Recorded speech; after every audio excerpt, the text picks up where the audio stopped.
Bonjour tout le monde, mon nom est Pierre-Étienne Thériault, je suis enseignant en éducation physique ici au Collège de l'Assomption. Il me fait encore super plaisir de vous présenter la troisième capsule de ma série, justement de 3 capsules qui venaient préciser tout le concept de triple bulle que je vous avais présenté dans la première capsule en fin de semaine. Dans cette série-là, on a d'abord vu les activités qui se vivaient à l'intérieur même de la bulle classe, donc qui ne coûtait pas de bulles supplémentaires. Suite à ça, on vous a présenté les activités qui se vivaient lors des périodes couleurs. Et je termine aujourd'hui avec les activités qui se vivent à l'extérieur du cadre horaire, donc avant 9h30 et après 16h30, qu'on appelle les activités parascolaires. Comme pour les périodes couleurs, ce n'est pas les mêmes activités qui sont offertes selon les niveaux, donc c'est très important de bien regarder son propre tableau dans la section orange pour connaître toute l'offre de notre niveau.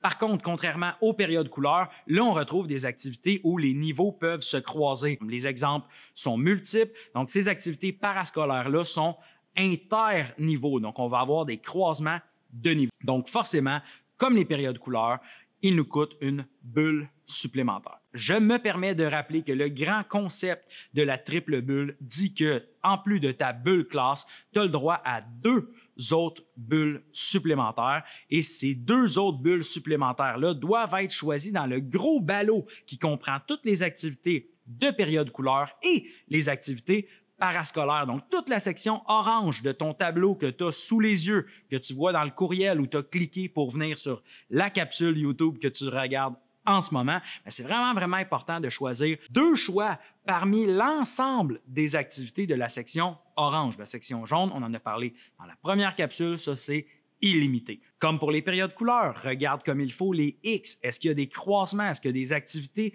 viennent en conflit? On a des activités qui sont offertes lors des mêmes moments. Donc, c'est super important d'éviter ces croisements-là pour éviter les mauvaises surprises. Encore une fois, on retrouve une offre artistique, une offre technologique, une offre socioculturelle et évidemment une offre sportive.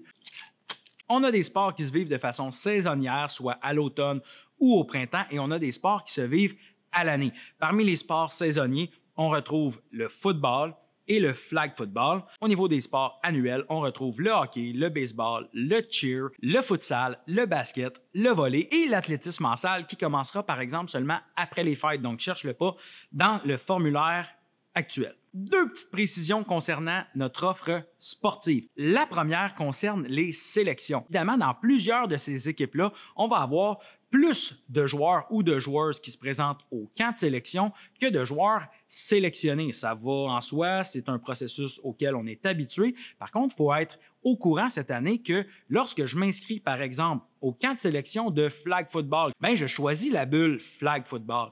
Mais si je suis retranché de l'équipe de flag football, donc je ne joue pas le reste de la saison, je n'ai pas perdu une bulle. Je dois attendre une quarantaine de 2 semaines avant de rechoisir une bulle supplémentaire. Par contre, il faut savoir que lorsque je fais mon nouveau choix, une fois que j'ai été retranché de mon équipe, je ne peux pas intégrer des bulles qui sont déjà pleines. Donc, si l'activité est pleine, malheureusement, je suis passé à côté. Par contre, je pourrais réintégrer des activités où il reste de la place. Le deuxième élément concerne les sports d'automne. Je parle ici de football, de flag football. C'est des sports qui se terminent avant Noël, quand même bien avant Noël, au moins un gros mois et demi. Les gens qui auront choisi ces sports-là auront la possibilité de choisir une nouvelle bulle une fois leur saison terminée.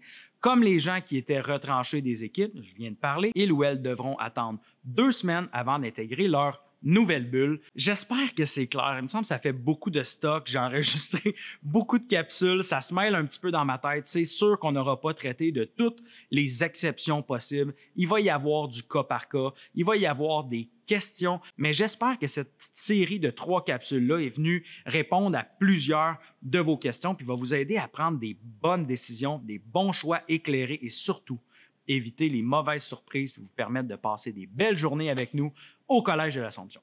Donc sur ce, je vous dis à la prochaine. Il n'y a plus d'autres capsules. On se revoit plus tard. Bye bye!